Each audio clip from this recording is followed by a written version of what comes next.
that was Claudio Bieler's penalty kick in the first half, but it wasn't enough for Sporting Kansas City as they fell to the Montreal Impact 2-1.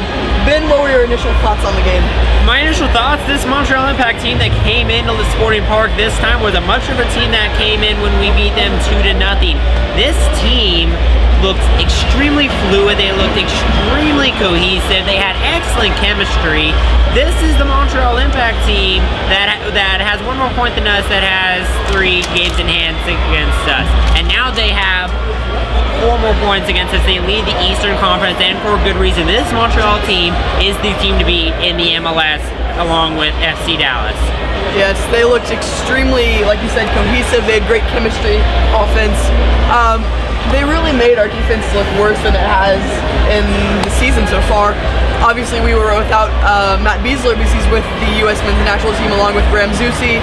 I think their absences actually really did affect us a lot tonight. What do you think? Oh, definitely.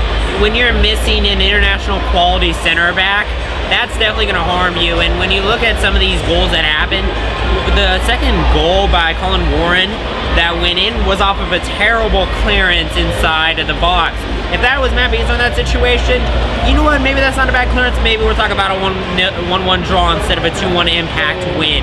It was just an unfortunate clearance and an unfortunate game for Sporting Kansas City. I think with the absences of Beasler and Zusi, you saw our defense was very shaky, especially when it came to clearing the ball, especially the second goal for Montreal. It resulted from 2 or 3 just poor clearances and then an easy slot past Jimmy Nielsen, who really didn't have any way he could have saved it.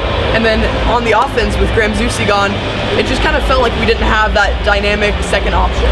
We really didn't. I mean, in the last 15 minutes of the second half, we had an offensive onslaught against Montreal, but we really weren't able to finish. We really had a bunch of chances, but no one there to finish them. Bieler had a couple of chances, but obviously he wasn't able to put one in the net. So really unfortunate that we didn't have Graham Zusi tonight. I'm not sure if Graham Zusi would have made too much of a difference. Graham Zusi, of course, phenomenal winger for Sporting Kansas City this season, but the way that Montreal was playing tonight, I'm just not sure that there would have been anyone to connect on his chances. Do you think the answer might come in the summer transfer window for us? You know what? I'm not sure what we need from the summer transfer window. We have a great depth of forward. The only thing I could really see is some more central midfield depth, and Benny Fieldhaber, he's been good, but he's also not lived up quite to expectation. If we can find someone that's a great center attacking mid in the summer transfer window that we can pick up for cheap, especially if we get some good money from Kai Kamara if he ends up going to England or somewhere else this summer, then that would be fantastic. That would obviously be my first point of trying to get someone, but as of right now, we do have a very solid team. I'm just not seeing anyone that would be fantastic. I agree with your point that we have a solid team, but I wonder if we need just that next level to really compete and be a really dangerous threat in the attacking third like we saw from Montreal this evening. So now in Major League Soccer, we have almost a month-long break from our next game. We do play Orlando City SC in the Open Cup, but as of right now, Montreal 3 games in hand and 4 points ahead. Yeah, 4 points now. It's not looking great, but we still have a lot left to play in this league this season. And Montreal's schedule is going to get really congested coming up.